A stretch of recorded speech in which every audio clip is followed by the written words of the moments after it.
Those have to be turned into the county clerk during business hours. During business hours. During business hours. What time's your business? 8 to 5. I did turn it in to 2 people at 4 o'clock. In the clerk's office. Come back. No, this is just the law. I'm just trying to, I'm assuming you want us to go by the law. Oh, yeah. I follow the state law. I'll be happy to fill out another form, but that is the state law. I'll be back. Thank you. Okay, let's go to council board reports. Let's start, Mike, let's start with you. We have made, as part of our meetings with others, representatives and senators, done the cycle with most of the leadership of the Senate. We have a request to Craig Powell for a meeting of leadership of the House. It's September 15th. Craig has had responses from several of those. It looks like it's on, and we should have more on there. Do we have a date on that? 15. 15? The date you sent out? Yeah. And I'll get with Craig and we'll get the notice out here by the end of the week. 15th, okay. And other than that, I don't really have anything else. You know what, the public comment period on Wasatch Co is underway right now.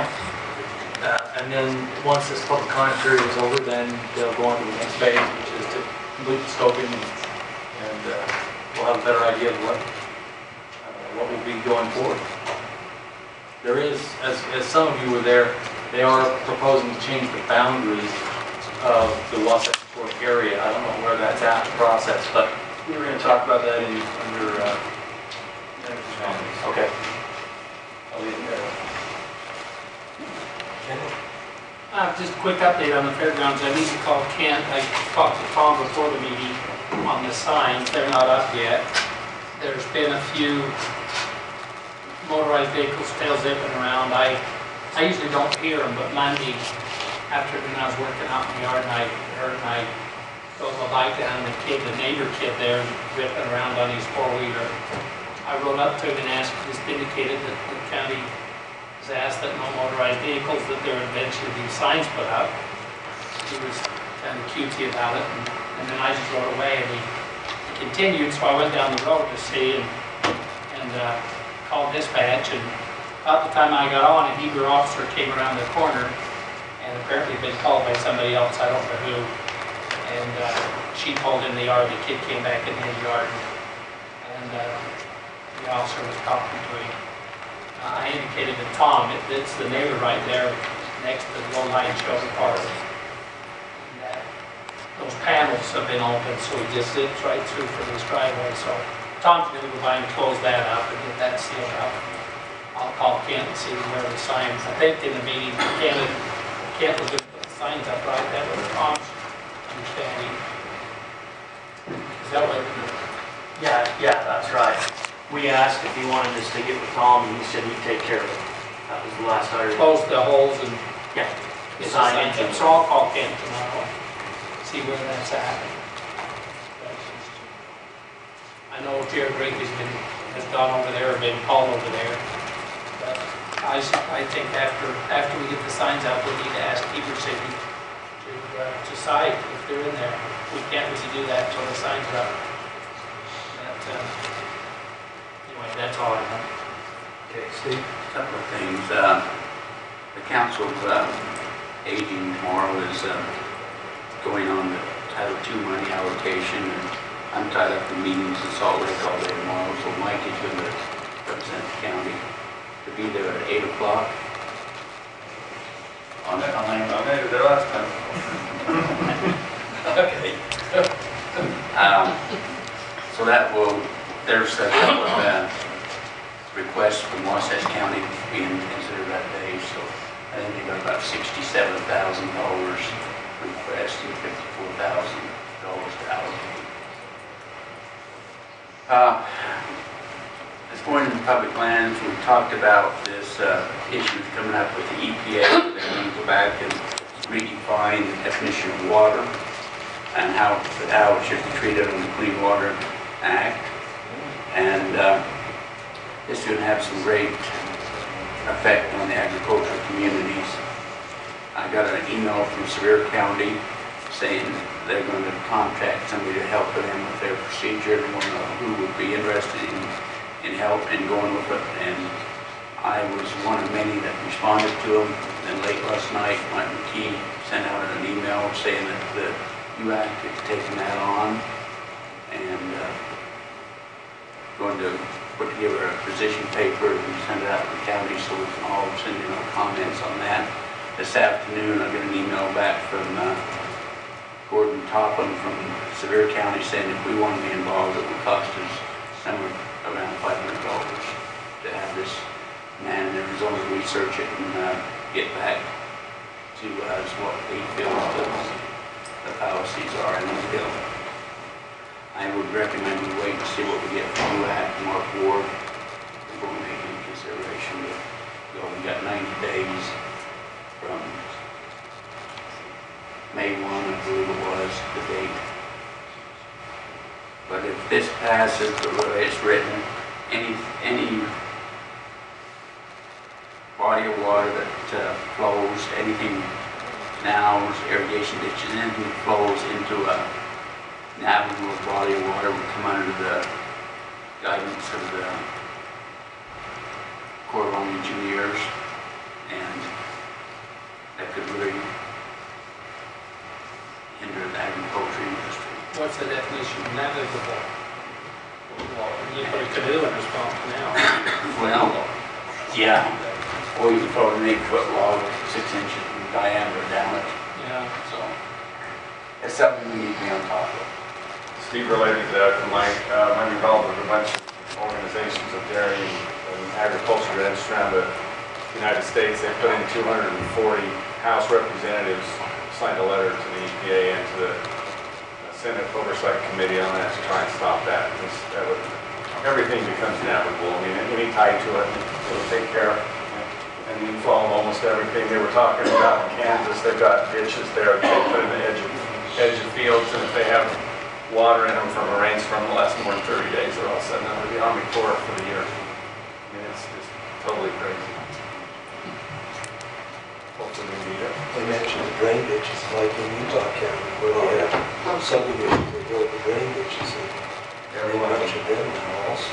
Anything that holds water more than 30 days, they'll call it high somehow. You have to have a permit to maintain them and Even any modifications. Anything else? One thing, and as Mike and I have been meeting with Heber Light Power, just wanted to get the feelings of the council. We had a draft agreement from them on the exchange of Cowboy Village for the property east of the event center. Just wanted to make sure everyone's position was still the same there. We've had a little bit of a snag, I think, with the impact fees where we wanted to just switch our utilities over. I think Heber City's had a little, well, at least Heber City staff, I've been told, has had a little bit of a problem with that. Just wanted to make sure that we was all still on board with the draft letter, and if not, and I asked Tom to come, just so we could reiterate that we kind of stand firm on that. And if not, I guess the trade, we probably wouldn't be too interested in the trade if we can't trade those utilities and those impact fee hookups with it. Is everyone still? What's the rationale Yeah. of charging impact fee? We don't know. Our communication has been with Heber Light Power representatives, and as you remember, Steve, we asked them to go to the city to get that changed, and they come back. We were supposed to meet this morning, and they called and canceled the meeting, I think, with Jamie today. We're not asking for additional connections, we're only asking to get credit for connections we have. Exactly. Yeah, that's what the draft agreement that we had with them, and I think we was all okay with that draft. We had tentative approval for this maybe before the new mayor came in. Well, and I think don't it's know. staff. Yeah, I don't They've know. always been. I don't know if it's a problem with the council, but just wanted to make sure that we was all there. If the Light Power does take their property there, it really comes into the event center. It comes about where that, didn't we figure, Tom, about where that Where the- fire hydrant is? Yeah, Goes the from road there that comes in south. from the old Public Works, at the end of the fence behind Heber City Public Works, it'll extend all the way down to that fence, about to the quarter point of the event center from the north, so it's a chunk of ground. If they go and put their Substation. substation, That's what it would be if we don't. Substation and a pole yard or something. yeah, in a pole yard, it'll impact us, but I think we're pretty firm in our stance. I just want to make sure as we continue these meetings, maybe I'll get a couple of them. I know Kip, you was there, Steve, maybe get a couple as we continue the meeting so that we've got a little bit of reinforcement there. Yes, It's Kevin? kind of a related topic, when we were talking about cleaning up the fairgrounds, there was that discussion that we needed to establish the connections and whatnot we have there. We have that documented, Tom. Yeah. All of the, whatever Yeah. might be moving around, as that's be done. Yeah, we need to get that documented so as we go forward. Greg? Yeah, we had the every year, the shooting range committee meets, and we did that. There's planned for an open house on the 31st of May, they'll have some manufacturers and vendors there, but it's for the Big Hollow Shooting Range, which is our state folks in conjunction with the track and ski club up there. So we participate with those folks on several things, but we wanted to make sure everyone knew about the open house coming up. They'll advertise it, but they want to invite all the council and make sure we announced it in our public meetings that we have that coming up at the shooting range on the 31st of May. So you said I'd invite with all the details?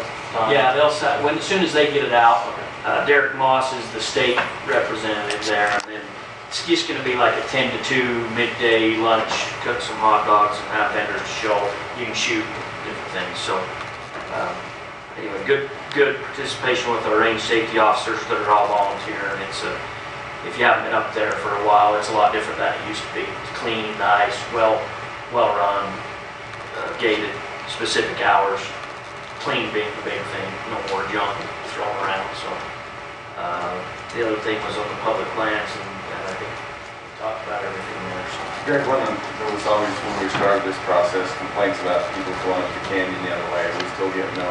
Yeah, but it's not as bad, and since the gate's been locked and it's just been opened again, so now we make public access. It is, but it's been closed for the winter type of thing. It's actually helping now. And the road's a lot better now, so you get more traffic, which means less people throwing junk around to shoot at.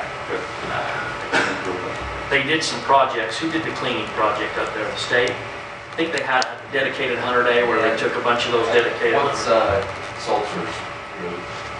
That's Sportsman's for Fish and Wildlife, kind of I like. think they may have had something. They cleaned a bunch of that up that was causing some issues. Anything else, Greg? Thanks. We have one thing that came out of the public lands meeting this morning.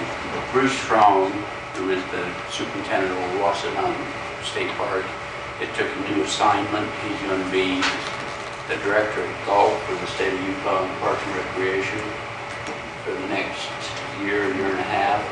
And they put in as interim director of Wasatch Mountain State Park, Tracy C. She was the chief ranger over there. Yes. Yeah.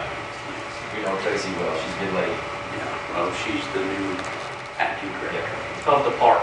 Yeah. Bruce still has the courses, but. Yeah. That goes along with what Craig was talking about today. He'll oversee all of those state-run golf courses. Thanks, Steve. Yep. Mike, did we give you? You did. Mike? Well, he's coming up. I might tell you, when we were in that committee meeting, I talked to the senators, and if they go private, I told them the Wasatch County wants the golf course here. I won't take care of it. Just so you know. They were, it's quite an economic impact, isn't it? Well, it's the one that pays its way, pays for everybody else. They said today that both that and Soldier Hollow, less the bond on Soldier Hollow, paid for itself It did. also. So There's $500,000 a year that doesn't. Artwork. they're doing pretty well.